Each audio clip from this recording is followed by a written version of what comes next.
Welcome, everyone. On behalf of the Centers for Medicare and Medicaid Services, the Administration for Community Living, and the Indian Health Service, I would like to welcome everyone to the Long-Term Services and Supports webinar series. My name is Nicole Pino, and I work for Kaufman and Associates. I will be your moderator today. Today's webinar is titled Advantages of Having a Tribal Nursing Home. Please note this webinar series is supported by a contract awarded by the Centers for Medicare and Medicaid Services. The opinions, findings, conclusions, and recommendations expressed in this webinar are those of the presenter and do not necessarily represent the official position or policies of the Department of Health and Human Services or the Centers for Medicare and Medicaid Services. I would go ahead and like to introduce one of our presenters today, Jared Denton. He is a Unite board member. Jared, please go ahead. Thank you, Nicole. Welcome to the Unite webinar. Thank you for joining us today. We would like to thank KAI and CMS for assisting us with the presentation today and for the opportunity to present our webinar. The title of today's presentation is Advantages of Having a Tribal Nursing Home. Unite. So a little history on Unite. Unite stands for Uniting Nursing Homes in Tribal Excellence and began in 2014. Dedicated service by early Unite stakeholders has allowed the vision of a tribal nursing home collaborative to flourish since 2014. Unite provides a collaborative platform to establish best practices, build national relationships, promote evidence-based education and training, and work together on quality improvement initiatives. Our ultimate goal is to provide culturally sensitive and exceptional care for tribal elders and the disabled tribal members throughout Indian country. Our focus areas include workforce development, education, advocacy, funding opportunities, communication, and lastly, regulatory relief. The objectives, there are three main objectives that we'll be discussing today, and they are the funding process, the economic development of a tribal nursing facility, and cultural preservation. The presenters will introduce themselves briefly before they speak. You'll be hearing from 6 different presenters. 2 were unable to make it. Deb Arbogast was one that was not able to join us today. Then Dr. Kendall Brune, myself, Brandy Hodges. Joseph Ray is also unable to join us today. Then Ron Ross, Tiffany Shangaroo, and then Ina Weed. On the following slides, we'll discuss 9 different topics. The first one, the importance of a tribal nursing home. We'll talk about sovereign control, economic development, cultural preservation, language continuity, access to healthcare services, community connection, improved quality of life, and then lastly, tailored healthcare programs. Now I'd like to introduce Ron Ross. Thanks, Jared. This is Ron Ross. I'm a Unite board member and the treasurer for the organization. It's important to go back to 1993 when Congress passed a law allowing tribes to be involved with IHS and to manage their healthcare services. That's referred to as 93-638, and most of us just refer to it as the 638 agreement.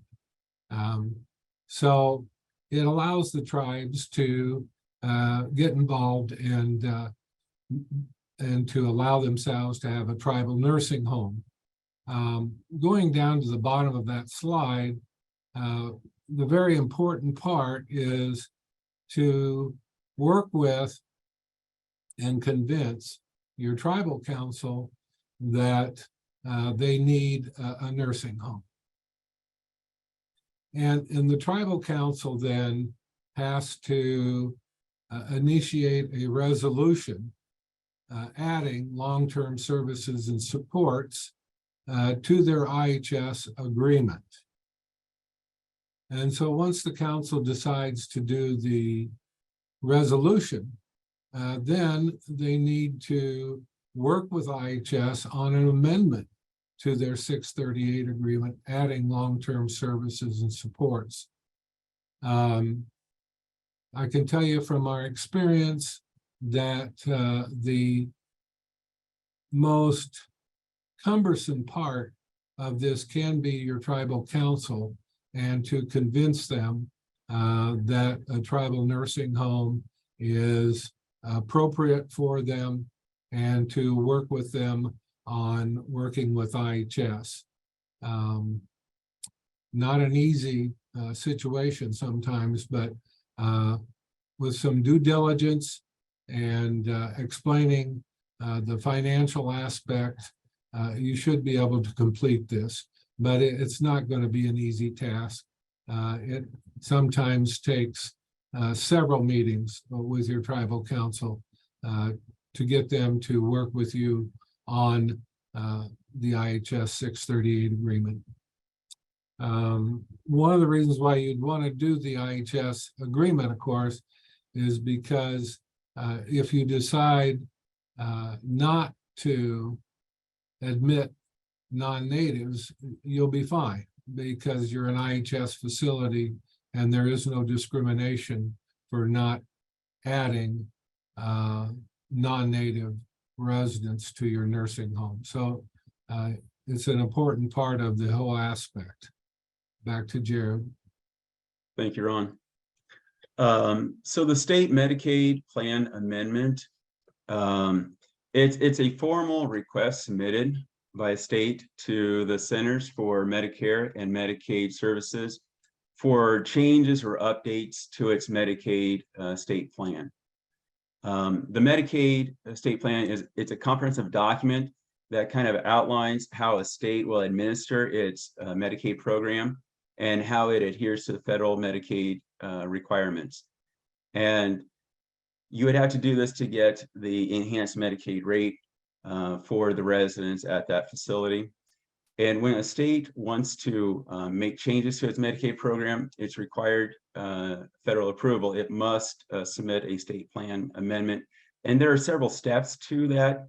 So just real briefly, the first step would just be identification of a need. So the state would have to identify that there's a need for a change or an update to its plan already.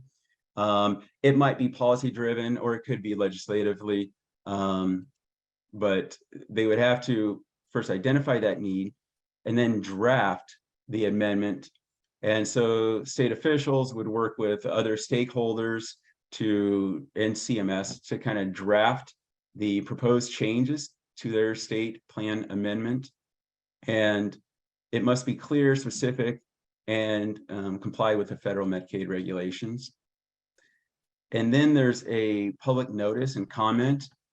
So that way stakeholders and other advocacy groups have a chance to review and then give input. And then that input is reviewed and analyzed for potential use for a final draft. Then the state reviews and approves the proposed state plan amendment. And then moves on to being submitted to CMS. And once the state has finalized the state plan amendment, it is submitted for review.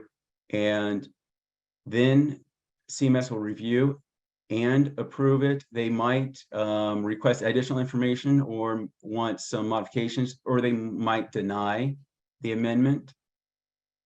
And then finally would be implementation. So if the state plan amendment is approved by CMS, then the state can implement the changes that were outlined in that amendment. And the effective date of the changes would be specified in the approved state amendment, state plan amendment. The State licensing and federal certification. Licensing is a state function, and you would want to check with the state for the application requirement list. But each state will have not only the application, but a list of things that you must submit in order to become licensed. And typically that would be the application for licensure to operate a nursing facility. They will usually want a list of the board of directors, a organizational chart, a list of department heads, for example, the DON, administrator, maintenance or facility operators, social service director, dietary manager, and sometimes you have to submit the credentials for those individuals as well. Then they'll ask for any consultants that you have, your medical director, pharmacy, your pharmacist, dietitian, and others. They will usually ask for a staffing schedule. Sometimes it's a 2-week schedule, but they want to see how you'll staff a 24/7 facility. And they'll also ask for policies and procedures, and they'll review those as well. This process can take up to 2 months. It takes a while sometimes to go through the policies and procedures, and then they might have questions. They get back with you. Once they have all that information and everything checks out, then they'll issue you a license. And then becomes the certification process. And so there will be, and that's a federal function. There will be an initial survey of the facility to ensure that the federal regulations are being complied with. Once the facility is compliant with regulations, so if during that initial survey they identify an issue, then they'll normally write it up and then submit it back to the facility for corrections. And then you'll put kind of a plan of corrections together, and then they might come back and see that it is in place, or they might just go ahead and give you like a desk review approval on that. But once the facility is compliant with the regulations, the state will send CMS, the regional office, notice, and then there will be some further proceedings by CMS.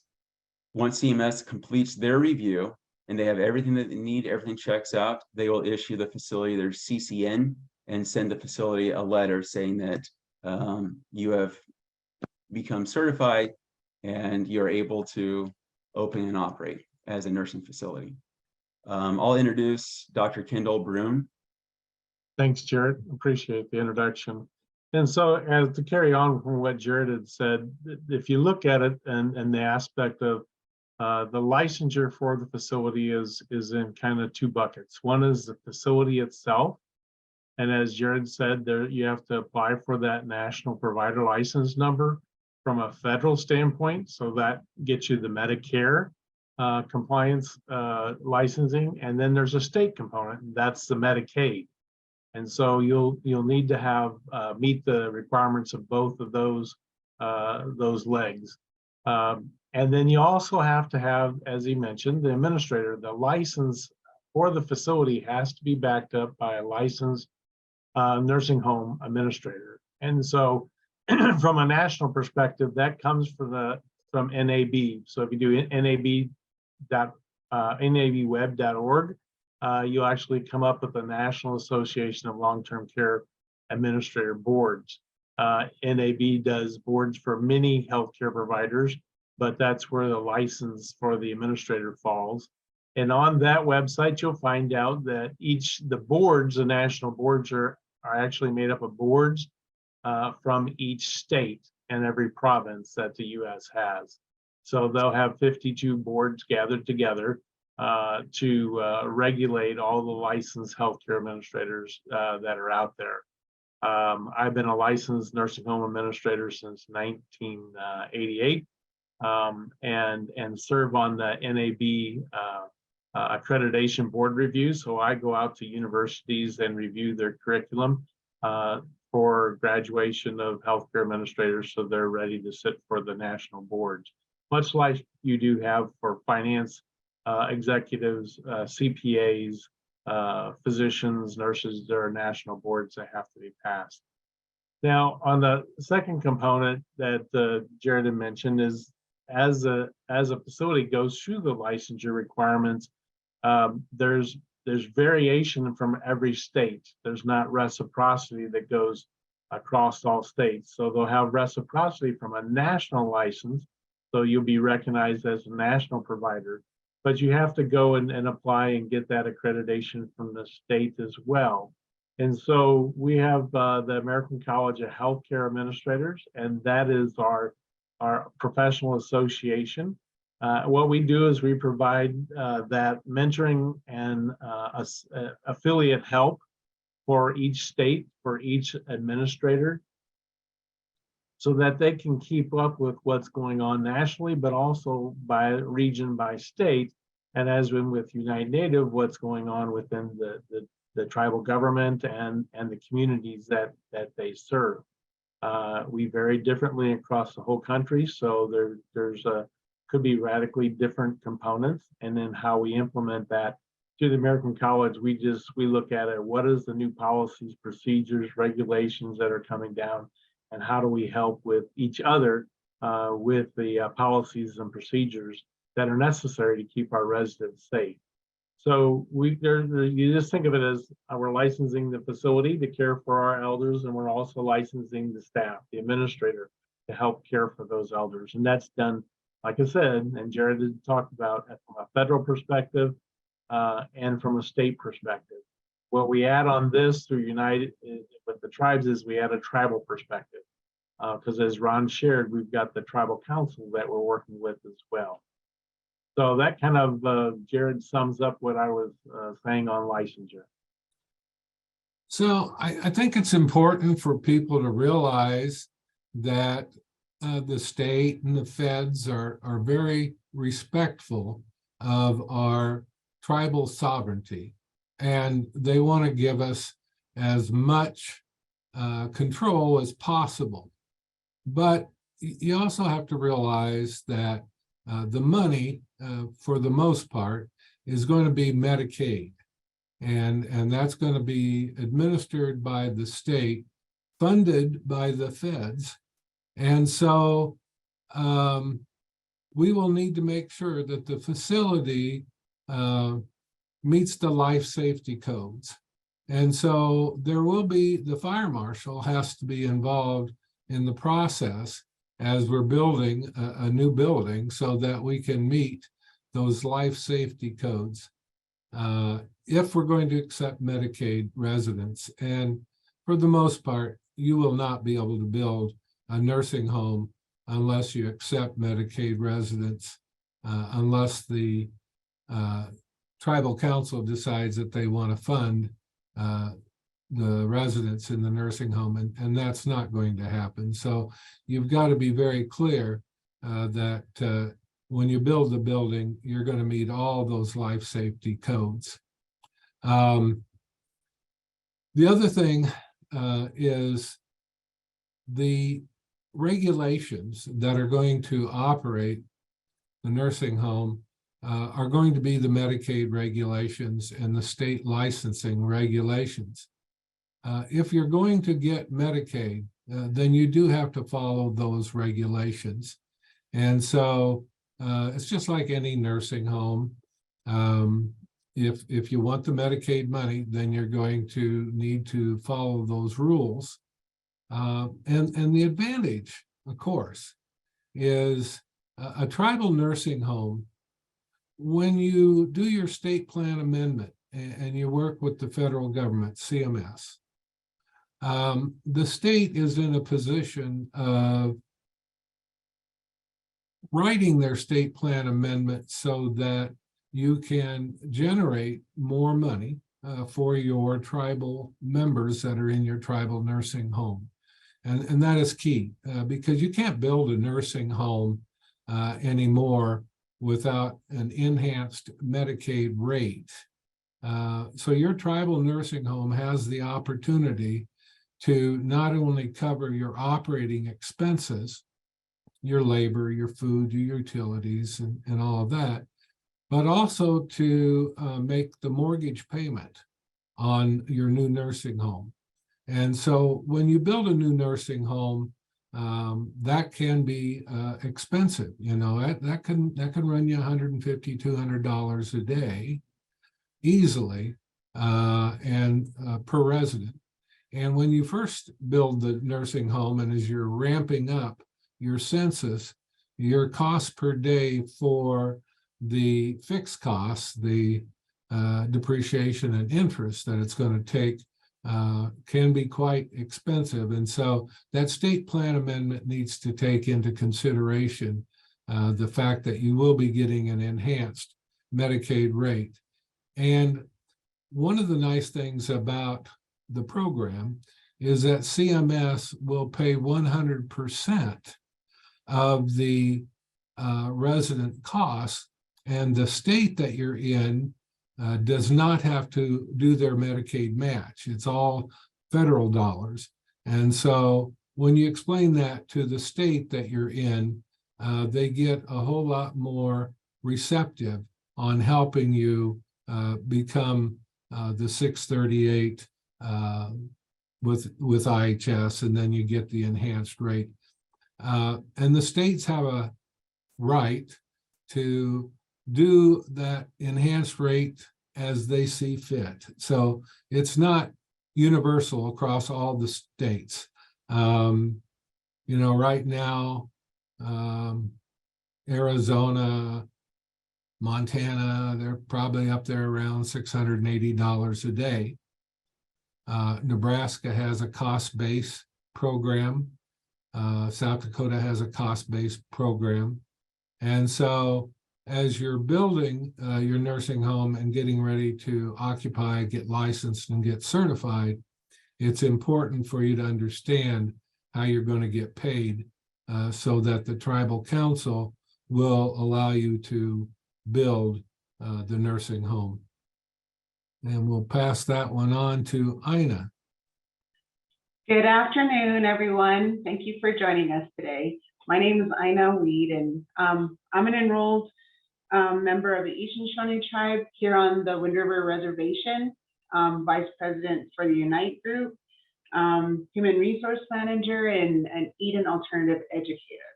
So I'm here to talk about the economic development. Well, what is that? Well, it's growth that changes in certain important variables which determine the well-being of the people. So here, that is creating jobs, very important jobs that take care of lives.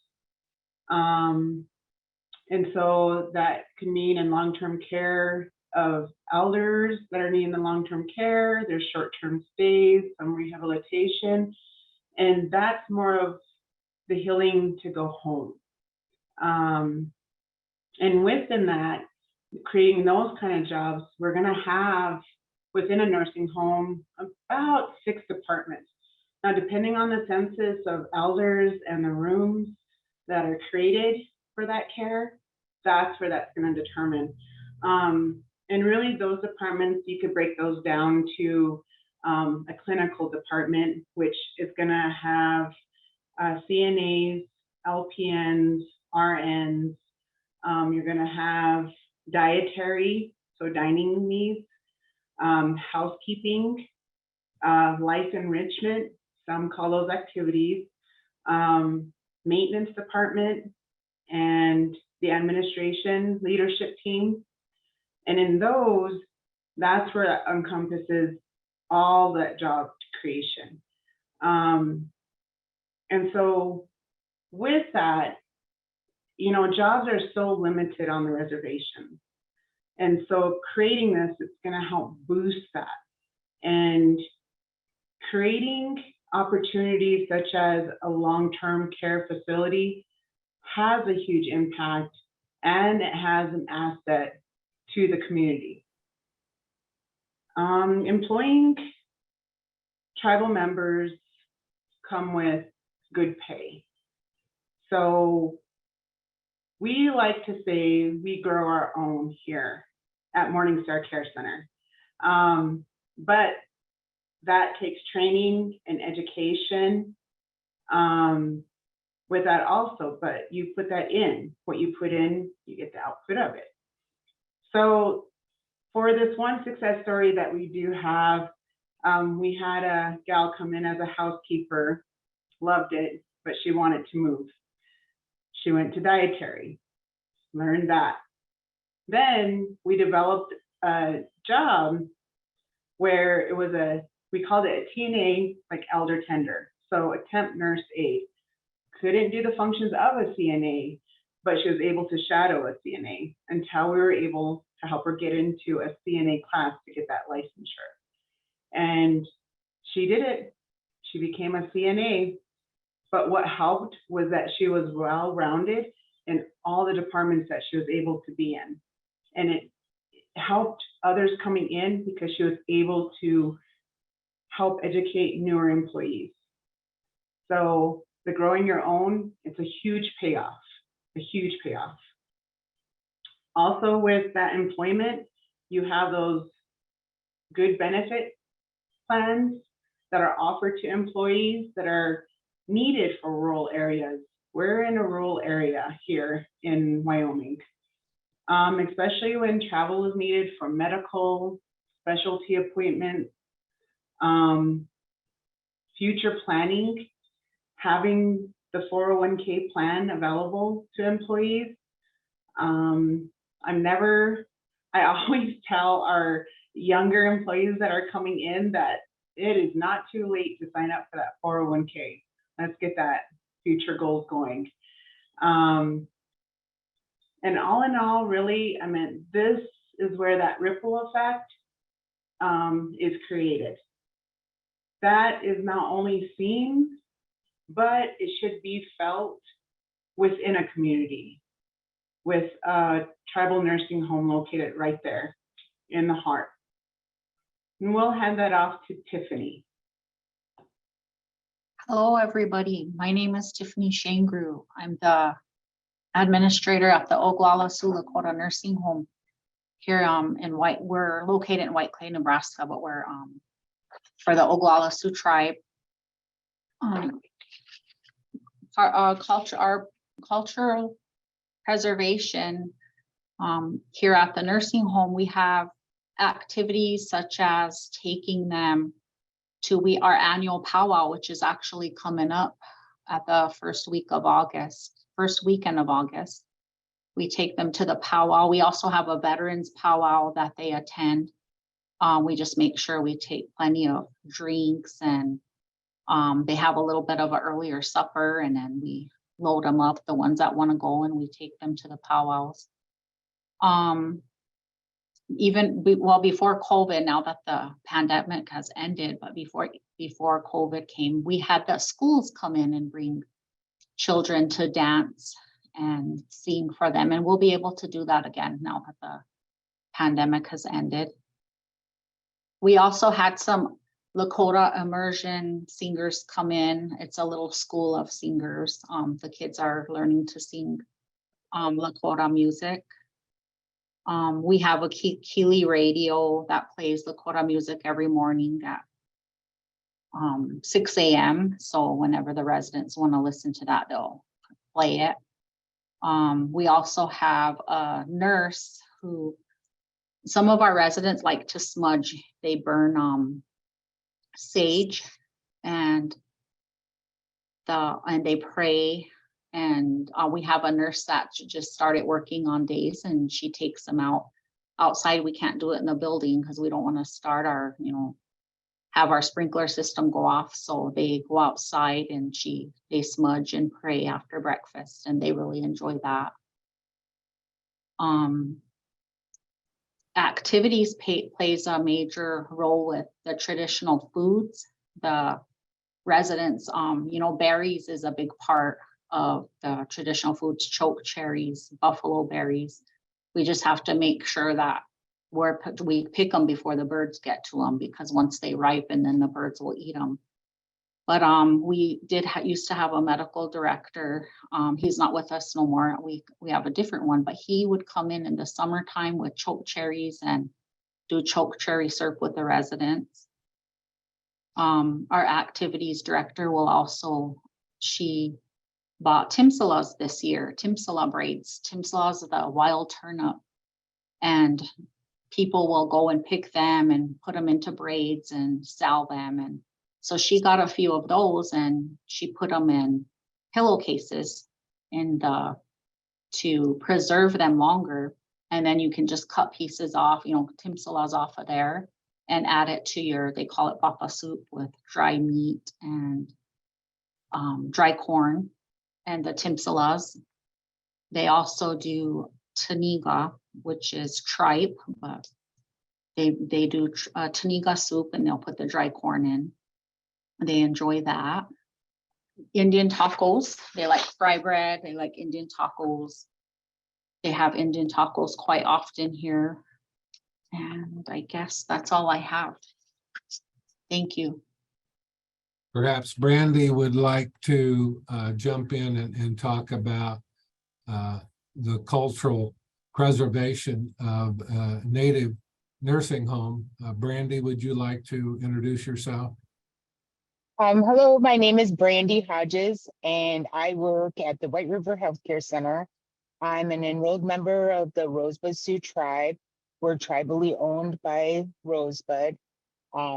I've worked in long-term care for over 20 years now, and at the facility I'm at currently, I've been there about 19 years. So the cultural preservation, we do a lot of the same as Tiffany was saying, where we do a lot of the sage, and we also have sometimes a medicine man come in and do and bless like our facility to and we don't always have just people that are into the church, but they are more traditional, where they do come in and prefer to have like somebody traditional as a medicine man come in. We do some of the traditional foods also, so the baka soup and wasna, we have them come in. That's usually done at a Sundance ceremony most of the time with the Sichangu or the Lakota. We also have different, with some of our residents, they would prefer to have the traditional churches come in and they sing in Lakota, and they do their sermons in Lakota. So that's really nice for the residents to keep their religion, how they prefer to have it outside as of inside. We do have drum groups. We do have some of the kids come in and they do the drum groups. We have had a powwow at the facility, but it's hard to bring all of those in and do that, especially the last few years. But that would be something that we would like to do again for our residents. We've had the child care come in, and they've some of the little ones have learned how, and with learning how to dance and learning the regalia, and just to practice in front of the elderly is nice. So language continuity. It is very important to have our language that our residents speak, and have people that can be able to interpret them. Sometimes, especially with our elderly, they don't always understand everything that we speak as in English, and it's easier for them to understand if you have employees at the facility that are able to translate or interpret what is being said. It is also important sometimes with our council, not all of our elderly and council representatives are able to understand exactly what the process is of being a tribal, bringing the Medicaid and understanding the budgets. So it's easier to have somebody that can traditionally, or with using the language, be able to explain that to them. We do have Lakota classes. We do have some of our employees speak only Lakota, which is nice. We do have family members. We're trying to implement it more in our children and bring it back into our culture.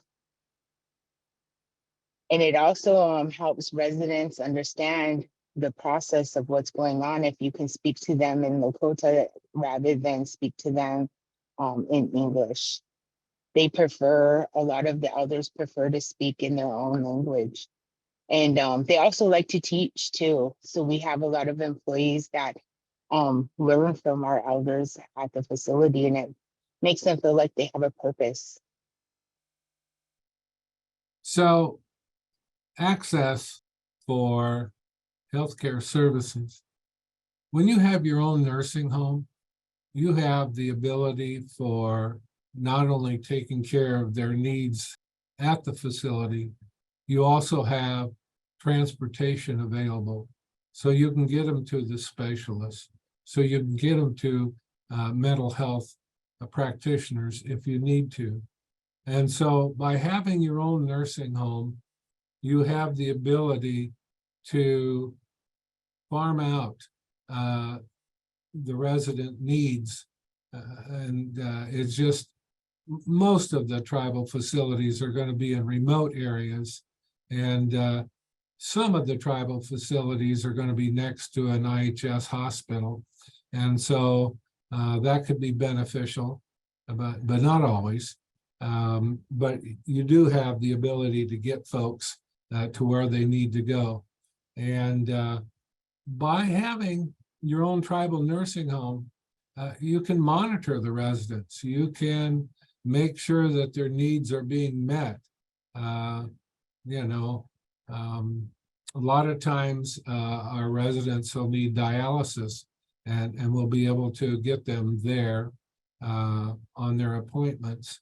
And with our medical staff and medical director, we can monitor the residents' healthcare and make sure that they're on the medication that they need, and that they can, they have a chance of a better life by being in the nursing home than living out there and nobody taking care of them. And so that's really one of the best reasons to have your own nursing home.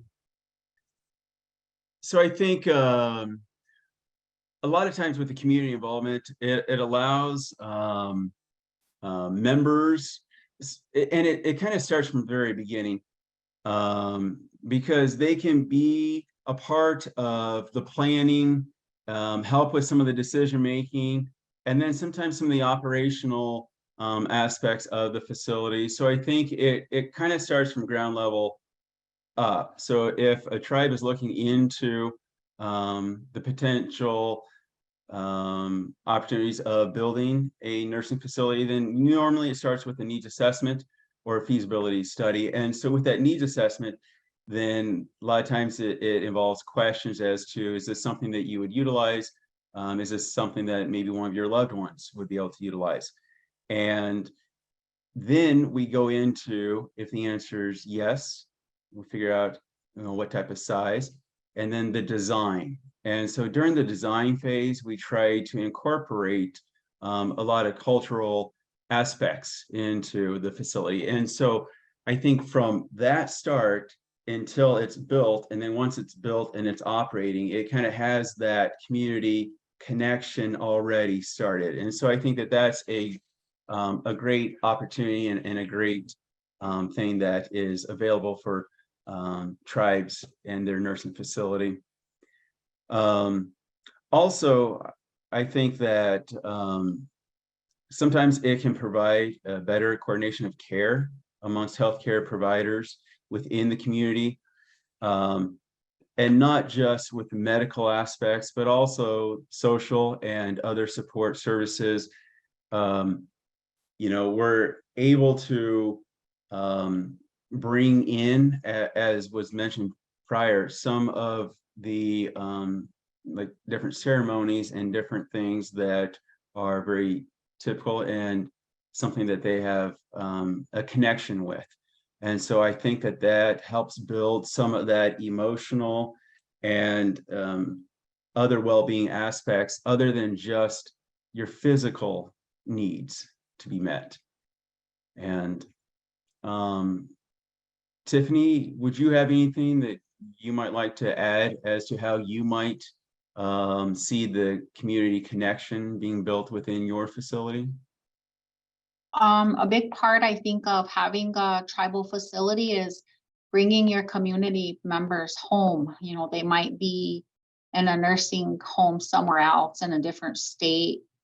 We have a few residents that have traveled to come back here, so, and they were happy to be able to come home, so that was nice.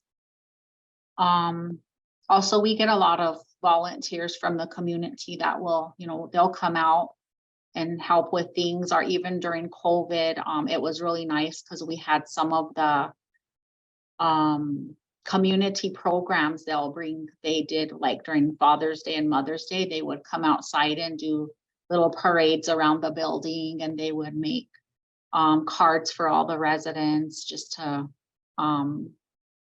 give them some interaction. And so that was nice. They enjoyed that. But I think having a tribal nursing home is very good for every tribe if they could have one. It's important to have your elders right there close to home for their families. Ina, would you like to talk a little bit about the improved quality of life?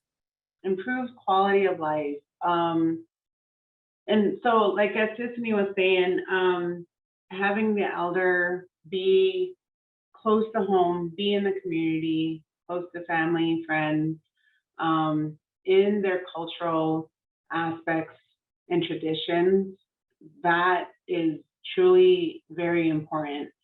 Because a lot of things traditionally that happen, you know, we can't make those happen in other areas as they are to happen in the community.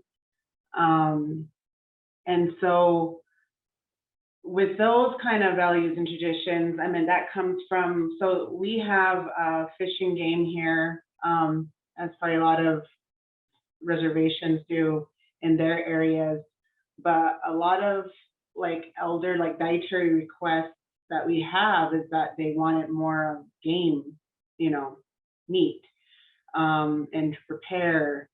And so we actually work with them to make sure that happens for them.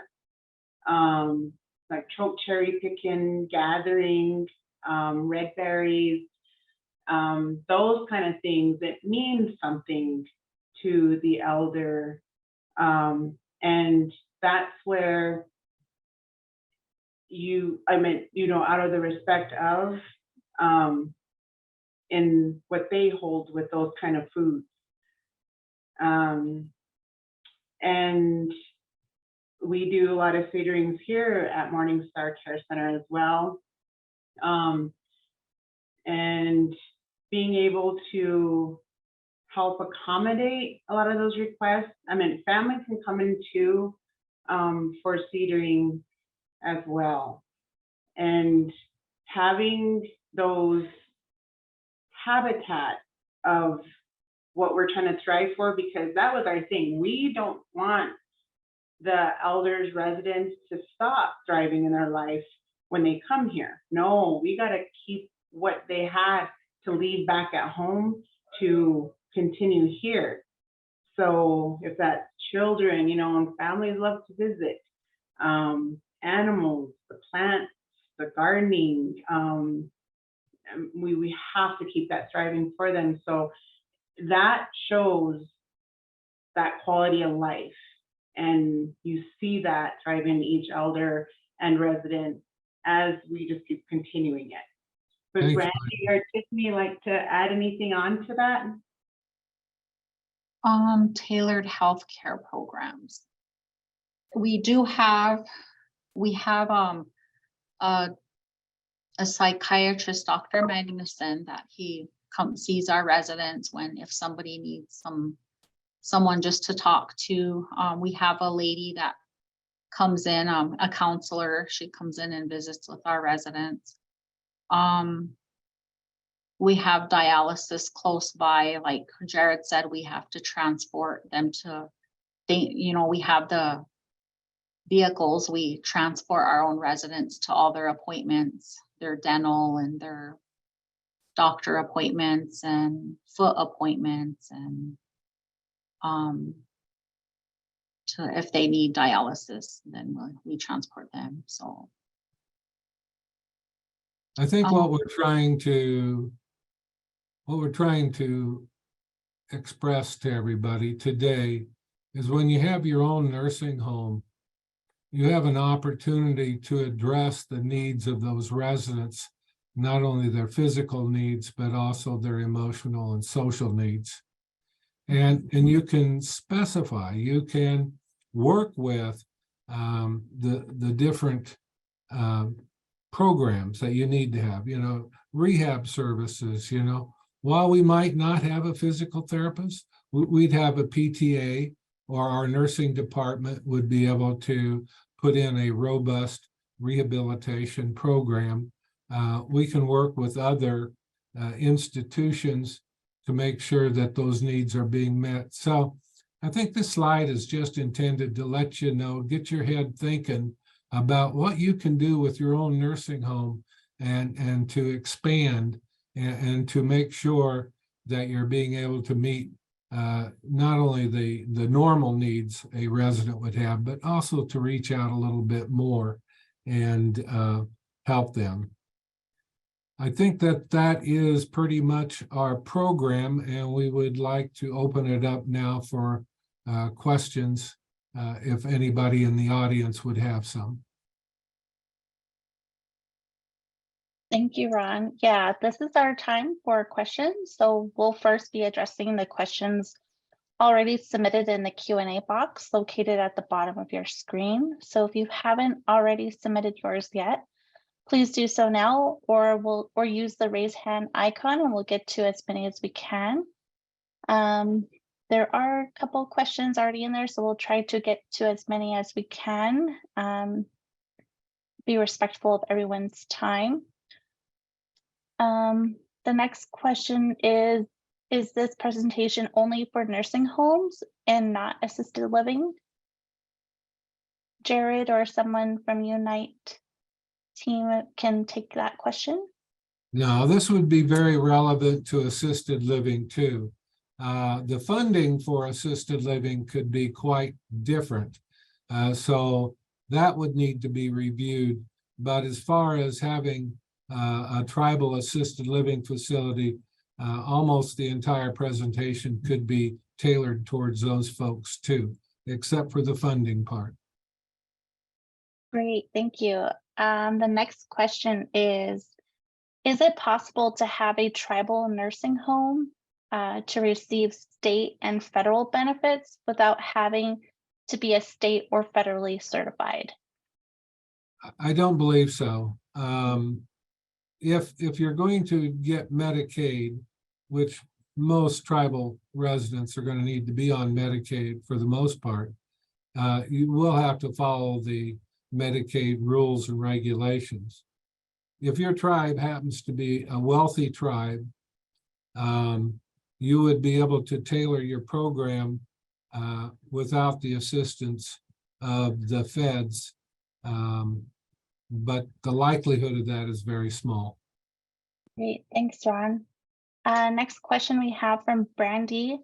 Do you have a list of tribal run nursing homes receiving the enhanced rate in New York State that can receive that we can reach out to for more information?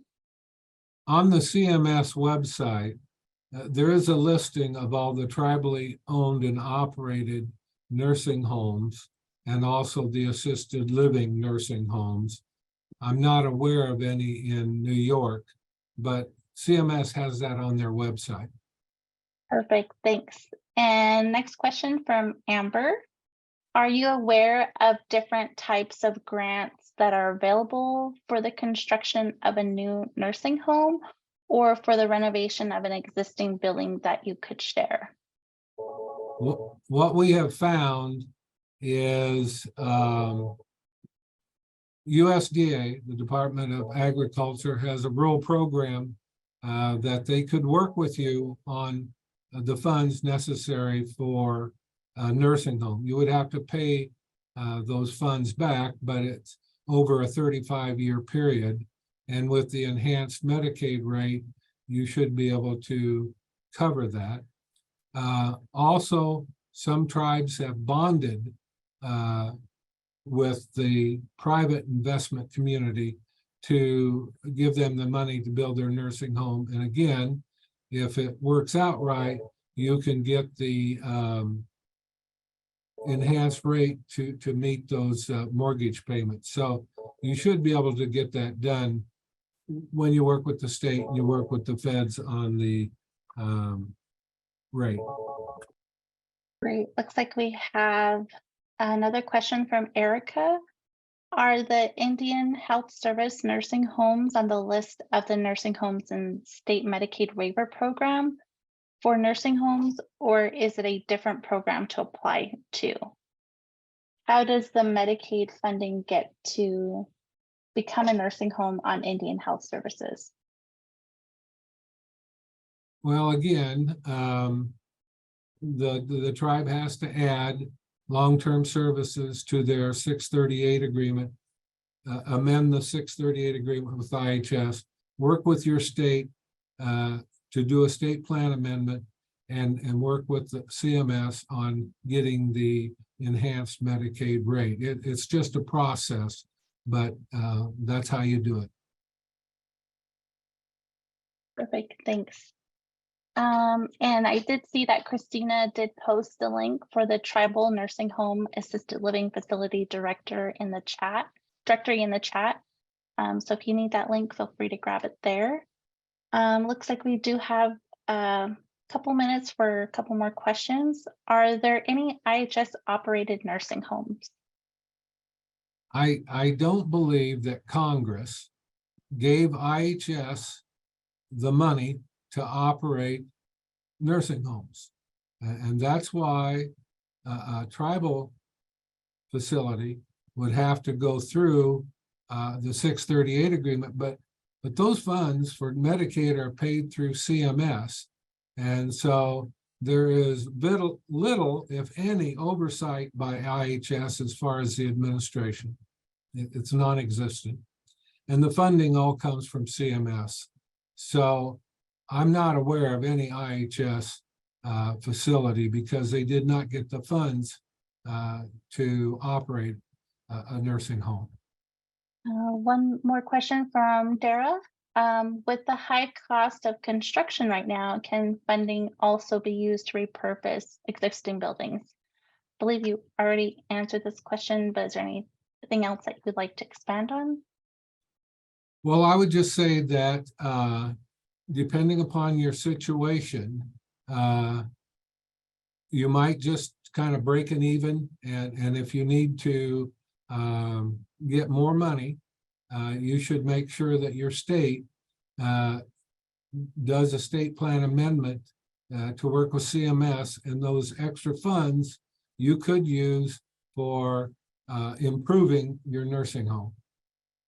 We can go ahead, and I would like to thank Dr. Brune, Jared, Brandy, Ron, Tiffany, and Ina for joining us today, and that the audio and presentation slides will be made available online on cms.gov.